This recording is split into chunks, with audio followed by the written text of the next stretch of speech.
Assalamualaikum warahmatullahi wabarakatuh. Halo, halo, apa kabar Anda semua? Semoga selalu dalam keadaan sehat walafiat, tetap semangat. Hari ini kita bertemu lagi hari Senin tanggal 1 April 2024. Mudah-mudahan saja ini bukan April Mop ya.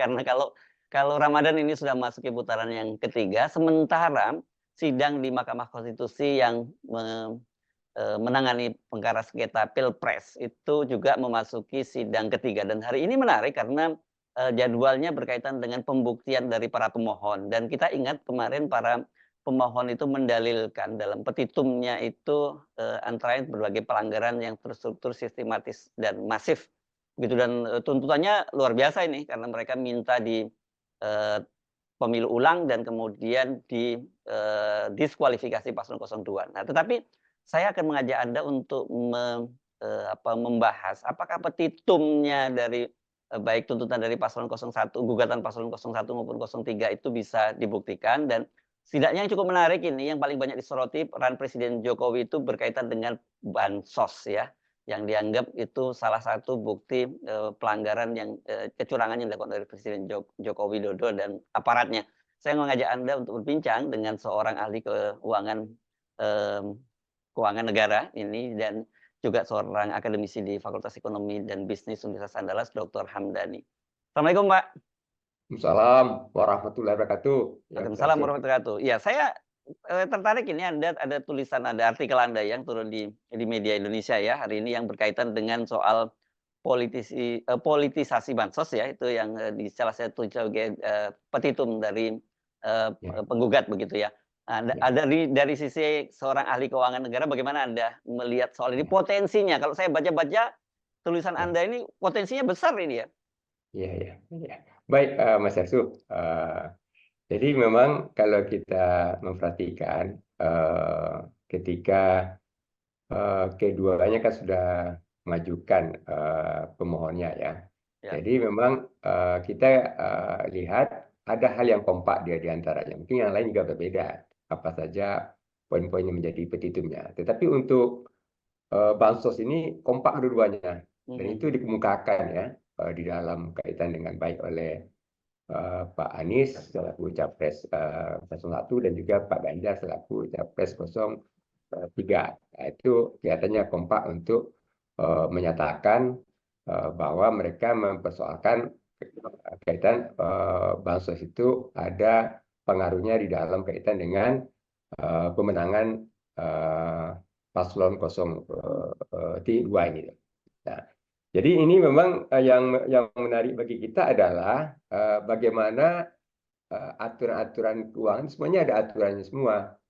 Tetapi yang kita lihat di antara aturan itu ada yang salah penggunaannya. Mhm. Nah, jadi di sini yang salah penggunaannya tadi kalau kita katakan adalah ketika menggunakan antara lain ya di samping masalah ada penganggarannya yang salah.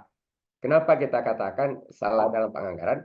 Penganggaran itu menyatakan bahwa untuk 2020, 21 dan 2022 karena memang ada yang mengatur berkaitan dengan apa? Mengatur yang berkaitan dengan apa? Dengan Perpu nomor 1 tahun 2020. Di Ya. Perpu nomor 1 tahun 2020 itu, di Perpu nomor 1 tahun 2020 itu dia disebutkan bahwa dapat apa kompensasi ya bagi atau diskresi lah presiden untuk melakukan tindakan yang berkaitan dengan penganggaran ini tadi melampaui. Jadi memang apa yang tadi dalam kaitan dengan bagaimana kita melihat eh, kedua pasangan calon tadi, baik pasangan calon 01 dan 03 itu kompak ya Mhm. mengajukan penyalahgunaan bansos ini tadi terkait dengan kecurangan Pilpres 2024 ini tadi. Nah, Ya. itu yang di mana yang kita kalau kita lihat di dua posisi ya, di dua aspek ya. Pertama aspek penganggarannya. Mhm. Di aspek penganggarannya tadi yang pertama adalah di 2023 itu penganggarannya itu dilakukan realisasinya itu dilakukan melampaui anggaran. Itu tidak boleh. itu harus melalui persetujuan DPR. Ya. Ya, jadi nggak boleh misalnya anggaran itu dilakukan melampaui realisasi itu melampaui anggaran. Nah, hal yang berbeda kalau tahun 2021, 22, 21, 20, 21 dan 22 itu ada payung hukumnya yaitu Perpu 1. Perpu 1 tahun 2020 itu memberikan fleksibilitas bagi presiden karena itu adalah dalam rangka penanganan COVID. Karena COVID itu kan panjang masanya 20, 21, 21. Itu yang kita lihat. Nah, kemudian ada yang salah digunakan anggarannya, yaitu berkaitan dengan pembagian beras itu. Nah, pembagian beras itu anggarannya cukup banyak tuh, 18,6 triliun. Ya, itu dilakukan dilakukan itu. Kalau kita cermati aturannya di dalam Perpres 125, Peraturan Presiden Nomor 125 tahun 2022 tentang cadangan pangan nasional. Sebetulnya penggunanya tadi adalah pertama dalam rangka untuk kelangkaan pangan. Kalau terjadi kelangkaan pangan. Kedua, stabilisasi harga. Ketiga, berkaitan dengan keadaan darurat. Ya. Kemudian keadaan bencana. Kemudian bencana alam, bencana sosial. Nah, sementara yang berkaitan yang dilakukan ini tadi nggak masuk kategori itu. Jadi itu yang apa tadi? Jadi tidak masuk kategori dia tidak bencana alam, tidak pula bencana sosial. Kalau itu dilakukan kaitan dengan kelangkaan pangan, katakan kelangkaan pangan dan stabilisasi harga, itu tidak diberikan secara cuma-cuma. Yang dilakukan oleh Pak Jokowi sama dengan Menteri Airlangga Hartarto dan juga Menteri Pak Zulkifli Hasan, itu kan dilakukan secara cuma-cuma. Kalau dia kelangkaan pangan dan menurut dari Perpres 125 2022 itu, kalau dia kelangkaan pangan dan stabilisasi harga tadi, apa yang dilakukan adalah itu operasi pasar. Jadi Oh, jual orang di bisa bawah beli harga ya, dengan harga murah. ya harga murah ya. Oke, bukan Ya, di bawah gratisan harga. ya. Ya, Dan ya. pemerintah bayar subsidi. Ya, pemerintah Hmm. bayar selisih harga namanya. Jadi ada Hmm. anggaran yang dilakukan oleh pemerintah itu yang namanya selisih harga. Hmm. Nah, itu yang nah, kemudian satu hal lagi, kalau dia dibagi-bagikan, itu jenis belanjanya belanja sosial. Hmm. APBN itu ketat pengatur anggarannya. Mata Nama anggarannya ya jenis ini. posnya itu jelas. Pos Ya, ya, mata anggarannya. ya, ya. Kalau dia ini kan diambil dari belanja lain-lain yang dikelola oleh yang dikuasai oleh Menteri Keuangan. Ya. Jadi ada namanya belanja KL, Kementerian Lembaga, ada belanja non KL. Nah, Hmm. kalau belanja lain-lain itu adalah belanja non KL karena itu dikuasai dan dikelola oleh Menteri Keuangan. Ya. Nah, ini yang uniknya tadi, yang untuk kepentingan bagi-bagi beras itu tadi, yang dikeluarkan 18,6 triliun tadi, itu diambil dari belanja lain. Nah, kalau dia belanja lain tadi, ya siapa yang melakukan tadi? Yang melakukan tadi ya si Badan Pangan Nasional itu. Ya dia menjadi eksekutornya daripada anggaran tadi. Itu agak unik juga tempat tadi. Dan itu yang mengiringi kemana Pak Jokowi dan juga orang-orang yang di kata-kata dekat dengan Pak Jokowi. Nah, ini yang ditenggarai kenapa kok yang namanya bansos menggunakan belanja lain-lain. Karena belanja lain-lain itu hanya dalam kondisi darurat dipakai. Tidak bisa dipakai untuk seperti tadi. Dia kalau dia dialihkan dulu ke bansos. Nah, kalau dia alihkan ke bansos, dia tidak bisa dikelola oleh Badan Pangan Nasional, tapi dikelola oleh Kementerian Sosial. Nah, itu yang menjadi catatan kita di dalam kaitan dengan bagaimana. Itu aturannya jelas seperti itu, tertulis seperti itu ya, Pak Oh Anton ya, ya? tertulis itu. Jadi Hmm. aturannya itu aturan itu jelas sekali itu kalau kita baca baik di dalam Undang-Undang Nomor 17 Tahun 2003 Hmm. Ya. maupun juga Peraturan Pemerintah Nomor 50 Tahun 2018. Jadi Peraturan Pemerintah Nomor 50 Tahun 2018 itu mengatur bagaimana tata cara pelaksanaan APBN. Oh, Itu mengunci itu nggak bisa yang kaitan dengan apa tadi yang itu dipakai itu bansos itu. Kalau ya, karena ya. bansos itu letaknya di bansos. Kalau Dan bansos itu pasti di Kementerian Sosial begitu ya? ya, kalau yang bansos seperti itu pada pasti. Artinya memang dalam artian tidak mesti di Kementerian Sosial, tapi itu berada di kementerian, tidak dari anggaran belanja lain. Belanja lainnya itu posnya pos Menteri Keuangan itu. Jadi cadangan tuh ada itu namanya belanja tak terduga tuh, belanja cadangan tuh. Nah, jadi yang belum jelas peruntukannya dari awal itu belanja lain. Nah, itu nggak bisa dipakai itu dialihkan dulu dia ke belanja sosial di Kementerian Sosial atau kementerian mana yang di melakukan tugas-tugas bansos tadi. Kan memang tidak hanya Menteri Sosial, ya Kementerian Sosial ada juga kementerian lain yang menangani bansos tadi ya. Tapi intinya kalau yang sifatnya beras itu tentunya yang menangani bansosnya Kementerian Sosial gitu kan kalau seperti tadi. Dan selama itu memang ditangani oleh Kementerian Sosial. Hanya saja memang Mas Ersu sejak tahun 2021 Menteri Sosial tidak melakukan lagi secara natura, tapi dilakukannya secara tunai. Ini kan kalau secara tunai tadi kan nggak ada kontak hubungan. Jadi hubungannya hanya bank aja yang berhubungan. Transfer ya. Transfer tadi kan. Nah, ini kan kenapa yang malahan yang tidak dilakukan oleh Kementerian Sosial lagi berkaitan dengan pangan. Makanya kalau istilah Kementerian Sosial itu ada pangan non tunai. Dia Ya, pangan ya. non tunai. Nah, kan itu agak unik juga tuh. Kementerian Sosial dia tidak lakukan lagi secara natural, sementara ini dilakukan secara natural. Karena tentunya mudah dihubungkan, dikaitkan atau diasosiasikan memberi bantuan dengan siapa yang tadi diduga mudah dikaitkan, dihubungkan, ya diasosiasikan antara pemberi bantuan dengan siapa preferensi ataupun siapa. Saya kira bukan diduga lagi ya Pak Hamdani. Kalau kita cermati apa yang dilakukan oleh Pak Erlangga Hartarto dan Pak Zulkifli Hasan kan ketika dia membantu-bantukan itu kan jelas Pak Erlangga misalnya dalam satu kesempatan di NTB seingat saya itu dia minta agar membuat video ucapan terima kasih kepada Pak Jokowi gitu ya karena itu bantuan dari Pak Jokowi. Pak Zulkifli Hasan juga melakukan hal yang sama bahkan bukan dia mengasosiasikannya dengan PAN yang dia menyatakan bantuan ini dari Presiden Jokowi dan siapa Presiden Jokowi itu ya PAN. Jadi memang betul-betul itu saya kira bukan diduga lagi. Ya. Jadi Mas Ersu, jadi kalau orang-orang bahasa orang dari sisi hukum keuangan negara nih Pak, yang karena dia apa tadi, itu kan nanti pembagian pembuktian yang mesti dilakukan oleh apa tadi oleh nanti kuasa hukum tadi. Nah itu pikirannya. Jadi apa yang kita kemukakan tadi itu tentunya dikatakan potensi menjadi fakta hukum, tetapi untuk pembuktiannya tadi asal itu dikumpulkan disampaikan ke majelis hakim terhormat itu kan, itu jadilah dia merupakan nantinya menjadi bukti hukum. Walaupun kita sudah murai itu berarti kan ya. Pertama kalau kita kan bukti hukumnya apa? Kalau dari sisi anggaran jelas. Kalau dari sisi anggaran tadi itu aturan hukumnya ya aturan Undang-Undang Keuangan Negara, baik Undang-Undang Nomor 17 Tahun 2003 tentang Keuangan Negara maupun Undang-Undang Nomor 1 Tahun 2004 tentang Perbandingan Negara itu sudah tidak membolehkan namanya kalau pertama yang kita katakan anggaran realisasi itu yang tidak tersedia anggarannya itu pelanggaran tuh.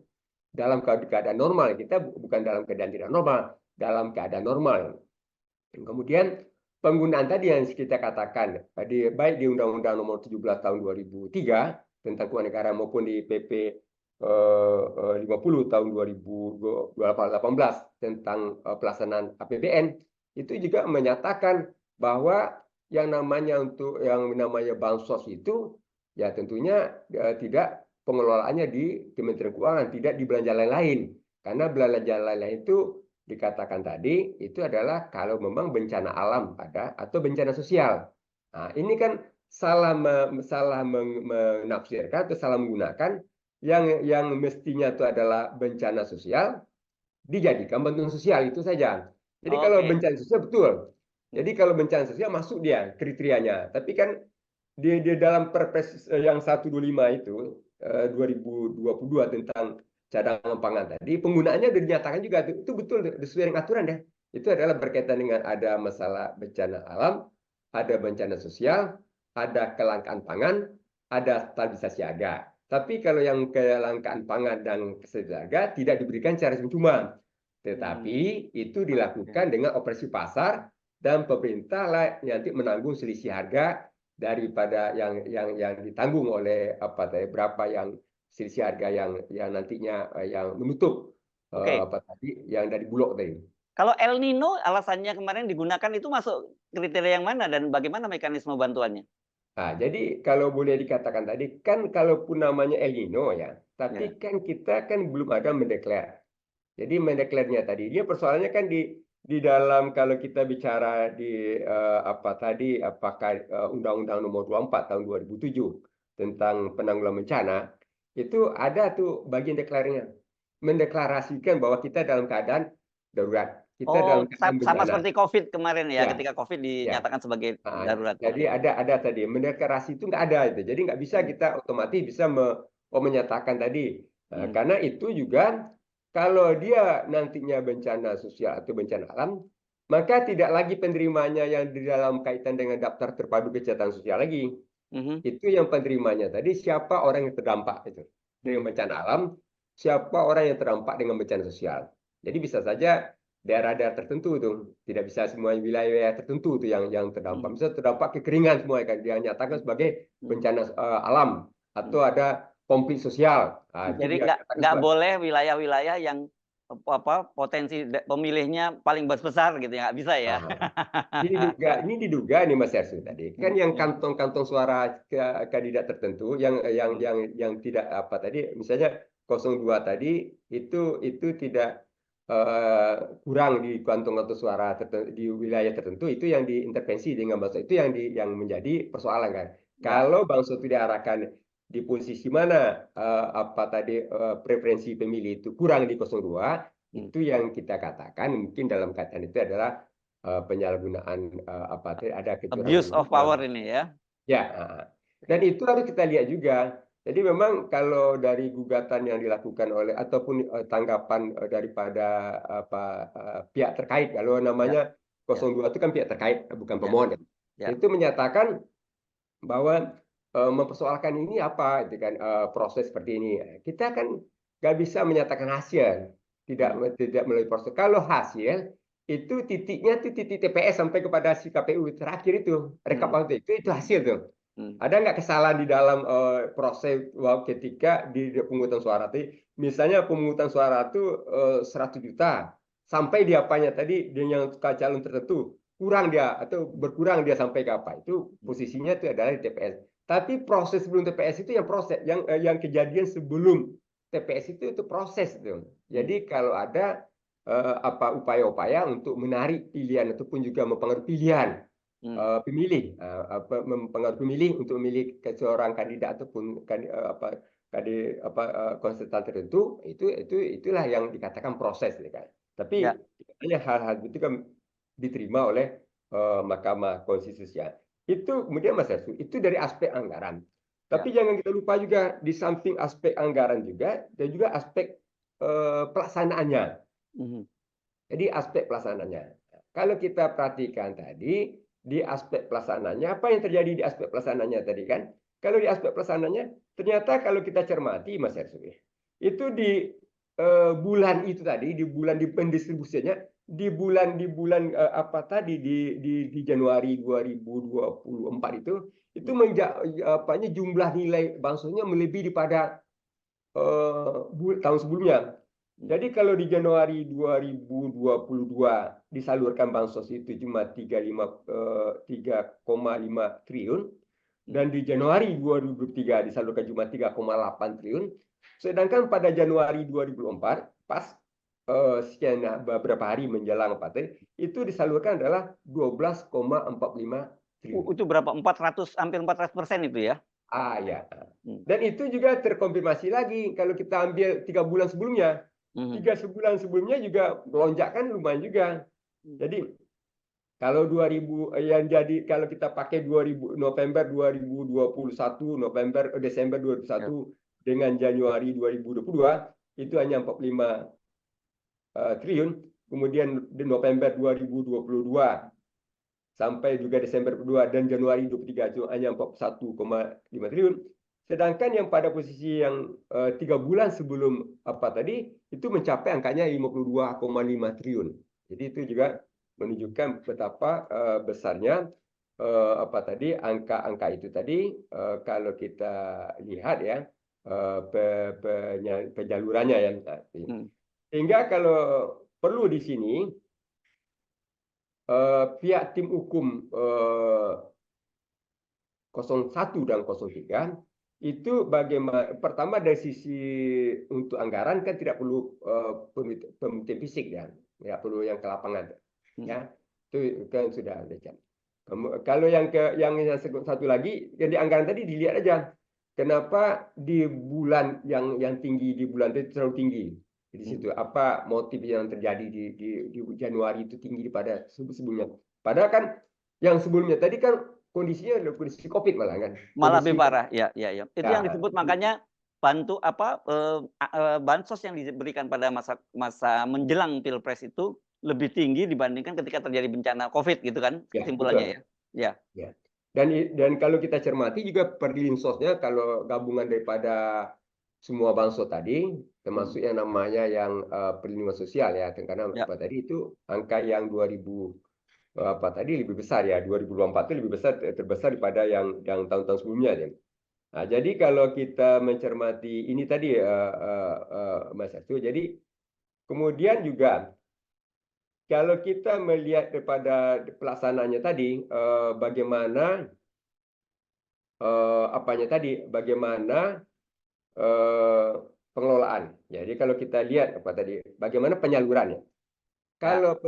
Kalau boleh kita katakan tadi, yang namanya bansos itu kan patokannya tadi itu tepat sasaran. Ya. Tepat sasaran itu adalah itu jelas by name by address-nya. By name by address itu adalah penerima bansos itu orang-orang yang memang mengalami namanya suatu kondisi sosial ataupun mengalami risiko sosial. Dan itu didata. Siapa yang mendatanya? Yang mendatanya adalah Kementerian Sosial. Karena Kementerian Sosial itu karena dia punya jaringan sampai ke Dinas Sosial Provinsi dan juga Dinas Sosial Kabupaten Kota, maka sudah bisa dipastikan validitasnya ya. Relatif lebih valid lah daripada data-data yang lain. Ya kan dalam hal ini yang dilibatkan Badan Pangan dan Bulog ya. Saya kira mereka tidak punya data sedetail yang dimiliki oleh Kemensos gitu ya. Ya. Dan ini dikatakan tidak menggunakan apa tadi data DTKS itu, tidak menggunakan data DTKS. Dan dalam pelaksanaannya prakteknya kalau nantinya tim hukumnya 01 dan 03 bisa membuktikan bahwa penerimanya tadi betul-betul pihak-pihak yang tidak memenuhi kriteria sebagai penyandang sosial itu, penyandang masalah sosial, tentu suatu hal yang dikatakan karena dalam anggaran bansos itu ada 3 hal yang menjadi perhatian. Pertama, ketepatan sasaran. Ketepatan sasaran tadi penerima itu betul-betul orang yang tepat, nggak boleh salah kan. Yang kedua, ketepatan jumlah. Ketepatan jumlahnya tadi adalah jumlah yang diterima itu tidak boleh kurang daripada apa yang telah dianggarkan atau direncanakan. Yang ketiga, ketepatan kualitas. Kualitasnya tidak boleh apa tadi. Itu yang kita lihat. Nah, ini problem yang terjadi itu adalah tepatan sasaran ya. Karena di dalam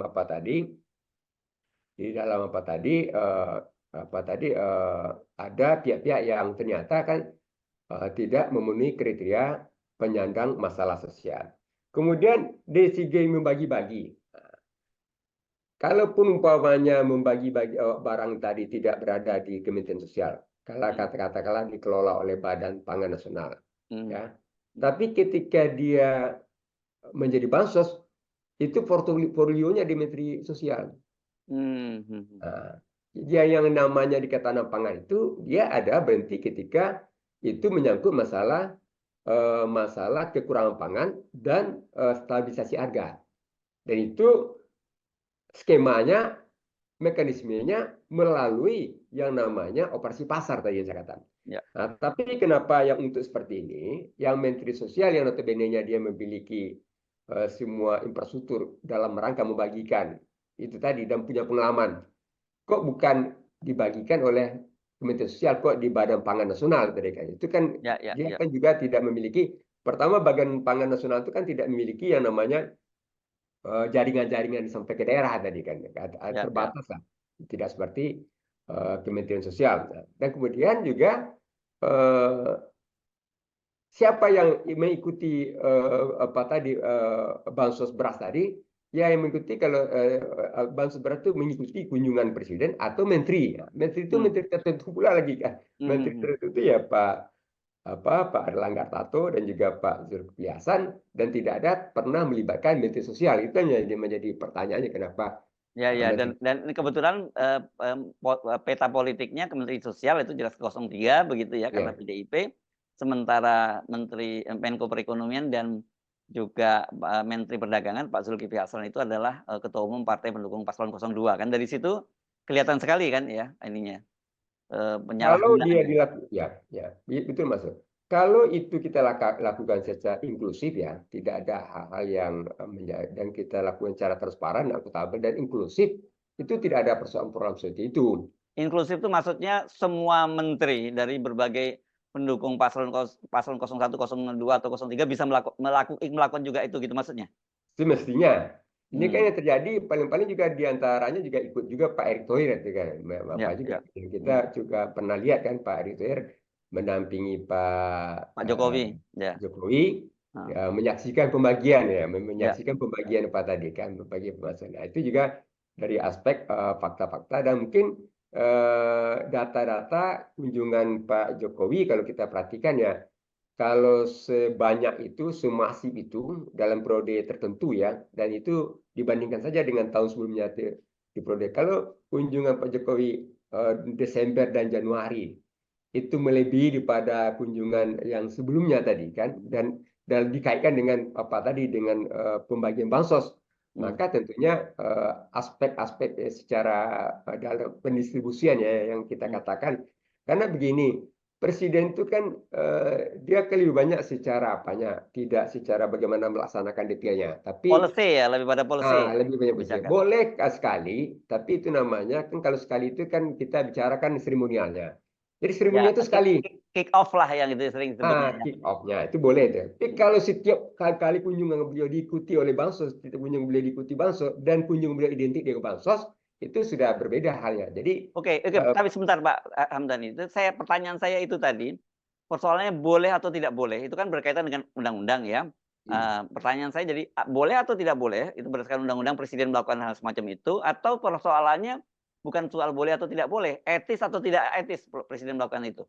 ya, jadi kalau itu kan kalau boleh tidak boleh kan ada pelanggaran aturan namanya. Ya, Nah, kalau ini kan lebih banyak kan etika.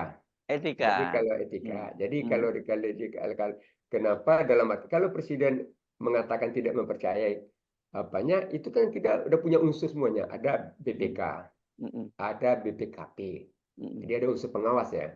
Dan Ya, kemudian di masing-masing kementerian ada irjen. Itulah yang kalau dan presiden tidak dalam posisi mengawasi seperti itu. hmm. Presiden itu tidak diletakkan dalam posisi mengawasi seperti itu terlalu terlalu Ya, ya, terlalu ya, jauh. ini Ya. presiden rasa ketua RW lah gitu ya Nah, setidaknya. jadi span of control presiden jauh sekali untuk sampai Ya. menjamah Hmm. apakah tidak terjadi kesalahan penyaluran atau apa. Ya gimana nggak salah? Ya, mau diawasi pun nggak salah. Hmm. Jadi begini Mas Erso, kalau presiden niatnya atau keinginannya beliau ataupun motif beliau adalah dan mereka mengawasi, ya mengawasi yang sudah salah juga gimana mau diawasi? Hmm. Pertama barang itu sudah salah dari penganggarannya, dari penganggarannya itu salah. Salah, sudah salah. Kemudian salah juga dari siapa? Dari target penerimanya, sasaran Hmm. penerima itu udah salah. Mau Hmm. apa lagi mau diawasi? Ini salah nggak apa aja pelaksanaan bansosnya dia udah salah juga gitu kan. Hmm. Eh, Kurang lebih kalau kita cermati hal demikian lah. Jadi tapi kalau memang mencoba mengidentifikasi, ini kan persoalannya kan Ya. sejauh mana nantinya beliau membagi-bagi bansos itu mencoba mengidentifikasi, mengasosiasikan Hmm. bahwa itu adalah merupakan suatu bentuk kebaikan dan kebaikan beliau akan dilanjutkan oleh pengurus beliau. Kan kali di situ yang mungkin barangkali Ya, yang ya, ya, ya. yang, Oke, yang tapi gini, pertanyaannya dalam kasus ini karena tadi ada soal pelanggaran-pelanggaran, termasuk pelanggaran aturan begitu. Siapa yang bertanggung jawab dalam hal ini gitu? Apakah presidennya langsung? Apakah kemudian menteri yang terkait? Atau siapa, Pak Hamdani? Nah, jadi yang pertama juga gini, jadi memang beliau ini cukup apa juga cukup cermat juga melihat di mana Beliau ini apa siapa? Pak Jokowi ini Mm-mm. cukup cermat juga melihat ruang-ruang aturannya. Jadi ruang-ruang aturan. Dan salah satunya adalah jadi di sini juga menjadi apa juga bagi beliau pertama tidak masuk sebagai tim kampanye nasional. Satu. Mm-mm. Mm. Kemudian beliau memutuskan tidak ikut kampanye. Ya. Jadi di mana ruang-ruang aturan yang mungkin tidak akan mengikat beliau nanti itu sudah dijaganya betul tuh. Mm. Kalau beliau ikut saja sebagai ikut kampanye udah selesai itu. Ini udah Udah, langsung dikait-kait tuh. udah pelanggaran itu ya. Pelanggan. Jadi karena beliau pertama tidak sebagai tim kampanye, Mm. tidak masuk juga ikut dalam suatu apa tadi sebagai ikut kampanye, secara nyata beliau nyatakan walaupun awalnya ragu-ragu juga kan apa ikut apa tidak, tetapi akhirnya beliau nyata. Tetapi secara kalau kita katakan mungkin secara apa tadi secara formilnya ya. Mm. Secara formilnya itu tidak dilakukannya secara formal ya, Mm. tetapi secara tidak formal beliau sudah lakukan itu ya. Jadi itu apa? Jadi beliau menyatakan tidak masuk sebagai tim kampanye, oke, tidak ikut kampanye, tapi secara informal ya, secara informal kan, itu Ya. bukti-bukti langkah-langkah yang beliau lakukan menunjukkan keterlibatan beliau dalam proses itu tadi Ya kan dalam sebenarnya ada juga konflik of interest yang nyata kan di situ. Karena bagaimanapun putra beliau itu Pak Jokowi itu kan ikut sebagai kontestan. Kalau kemudian beliau tidak ada intensi itu, beliau pasti akan menarik diri dan membatasi gitu dan mendeklar begitu. Karena bagaimanapun juga posisi saya sebagai presiden dan tidak bisa dilepaskan bahwa kaitannya saya adalah bapak dari Gibran. Karena itu dalam hal ini saya membatasi aktivitas semacam itu. Kan bisa seperti itu sebenarnya kalau orang yang punya etika ya. ya, ya. Jadi Mas Yasu, ini kita sayangkan KPK nih. Yang Mas Ersu KPK. katakan KPK, conflict of interest. Hmm. KPK itu udah selesai barangnya. Kalau ibaratnya tadi udah kayak misalnya pahlawan kesiangan atau apa namanya kan. Udah selesai, usai apa tuh baru dia muncul Hmm. menyatakan KPK itu menyatakan itu di dalam tanggal 20 Maret ya. 20 Maret kan pas waktu penetapan tuh menyatakan meminta penghentian penyaluran bansos menjelang pilkada. Jadi bansos itu dilarang dihentikan menjelang pilkada. Jadi moratorium dulu tuh. Mm-mm. Tapi yang ini apa tadi ya, dan juga mengakui KPK melakukan survei ini. Mm. KPK melakukan survei menunjukkan banyak masyarakat yang memilih calon anggota DPR atau pimpinan daerah atau pimpinan nasional. Nanti kan Mm. sampai presiden ya. Ya. Karena faktor uang. Mm. Nah, karena itu permintaan KPK, rekomendasi KPK menjelang pilkada mendatang perlu moratorium untuk pemberian bansos tadi. Jadi untuk yang bansos itu sudah ternyata jadi nggak boleh Iya, diturunkan. nanti waktu pilkada Pak Jokowi udah bukan jadi presiden lagi. Kan Ya, gitu. makanya kan si KPK itu kenapa kan dia sudah melakukan survei sebelumnya. Ya. Statement itu dikeluarkannya pada waktu-waktu itu. Tapi sekarang kalau udah selesai hajatan itu udah usai namanya baru dikemukakan tadi. Oke. Artinya Mm. KPK yang tentunya saat sekarang kita masih apa tapi masih bisa bersuara lah untuk Iya. menyatakan menyampaikan pendapat bahwa persoalan-persoalan bansos itu mempengaruhi preferensi pemilih.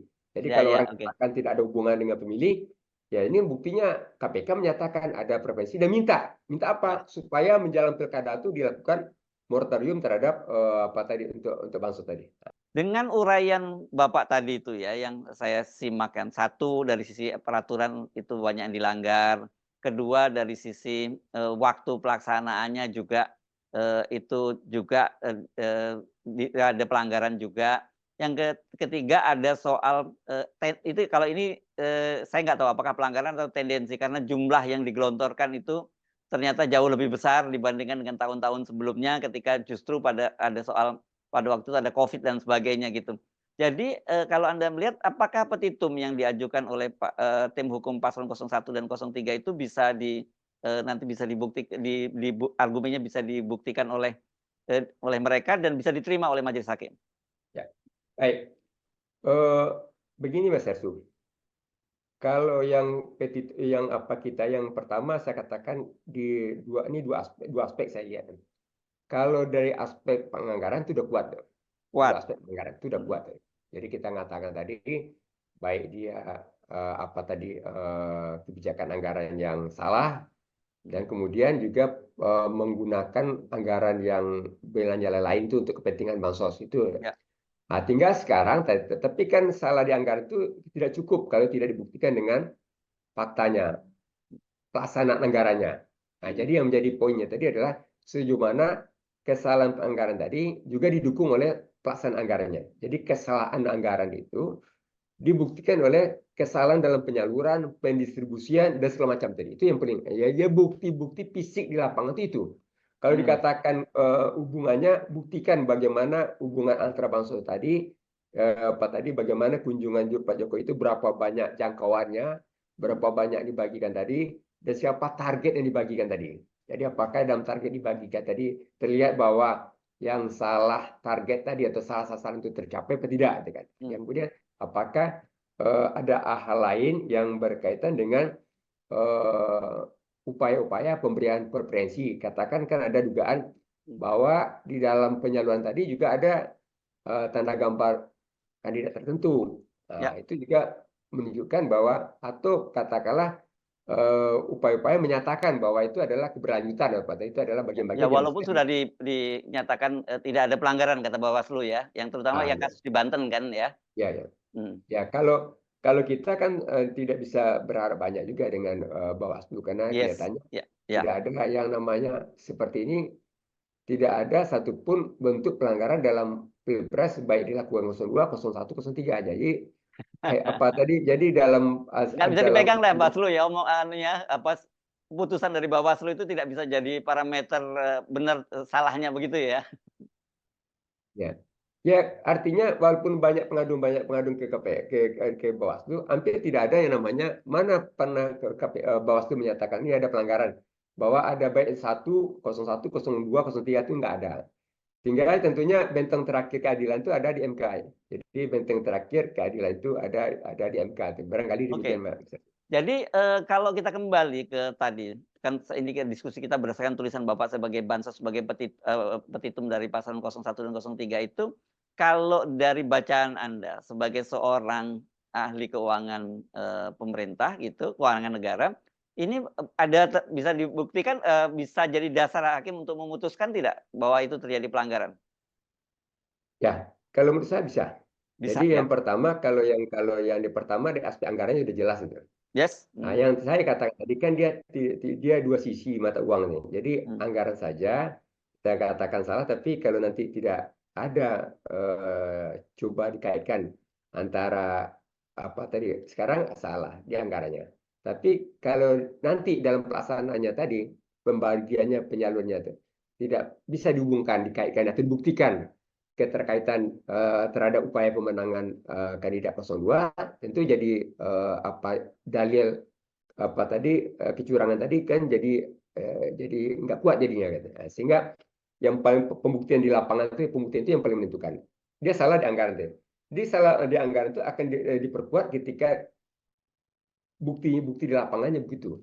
Nah, saya yang tadi upaya itu tentunya bagi pihak 01, 03 tentu sudah merekam, apakah dalam bentuk secara atau jejak digitalnya, secara fisiknya, itu sudah direkamnya.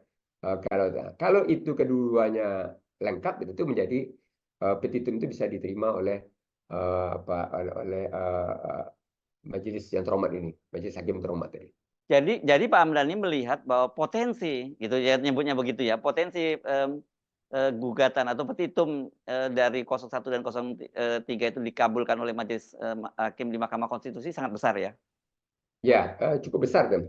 Sepanjang tadi saya katakan, pertama kan di lapangannya. Karena kalaupun dia seperti itu, tapi nggak bisa hubungkan keterkaitan. Ini kan persoalan keterkaitan dalam pelaksanaannya, pendistribusiannya, penyaluran. Jadi dalam rangka untuk membujuk memilih kandidat tertentu. Kalau itu nggak bisa dihubungkan, memang nggak bisa. Jadi kalau jadi sejauh mana bahwa pelaksananya, penyalurannya, pendistribusian di lapangannya tadi, Mas Yasun, itu betul-betul dalam upaya membujuk ataupun mengarahkan pemilih ketika menerima bansos tadi untuk memilih kandidat tertentu, dalam hal ini 02.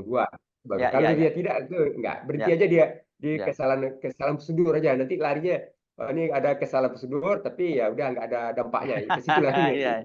Ini jadi kan ini yang selalu kita persoalkan ya, soal money politik ya di dalam baik pemilu maupun pilpres ya. Tapi kalau yang melakukan money politik itu adalah penguasa, wah itu kan udah nggak kelawan siapapun, nggak ada yang kalah. kuat ngadepi itu ya. Nah, ini negara. Ya, Ya, ya. ya. Oke, Jadi baik, memang terima kasih. kalau manipulatif Ya, ya, silakan. manipulatif Undang-Undang 7 2017 tadi kan konteksnya kepada diskualifikasi langsung apa tadi. Ini Ya, kan manipulatif kan bukan dilakukan oleh si kandidat itu tadi. ya, Nah, kalau ya, dia ya. masukkan itu negara nih, jadi itu nggak mudah apanya tadi, Iya, Mas ya, Heru. oke. Walaupun sebenarnya kalau kita patokannya pada moral, sebenarnya dengan mudah kita menyatakan itu ya, Ya, bahwa ya, jelas itu merupakan ya, pelanggaran etik dan pelanggaran moral gitu ya, yang tidak bisa ya, kita toleransi dalam sebuah ya, masyarakat yang beradab ya, seperti kita. ya. Kecuali kalau bangsa kita. Tapi sekali lagi Mas Heru, ini sangat sangat tergantung bagaimana tim hukum dari 01, 03 membuktikan di Mhm, pelaksanaan. Sekali lagi saya yes, katakan di pelaksanaan. Di oke, pelaksanaan penyaluran pemberian bansos tadi. ya, Sejauh mana itu memang upaya mhm, untuk membujuk atau mengarahkan pemilih memilih ke kandidat tertentu. Itu yang sangat yes, menentukan. Kalau tidak oke. dia akan berhenti pada kesalahan prosedur yang tentunya tidak ada dampaknya pengaruhnya terhadap proses untuk katakanlah putaran kedua atau Ya, atau pemilihan ulang gitu ya. ya, Oke, baik, terima kasih, Pak sama-sama. Hamdani. Ya, itu. Ya. Assalamualaikum warahmatullahi Salam wabarakatuh. warahmatullahi wabarakatuh.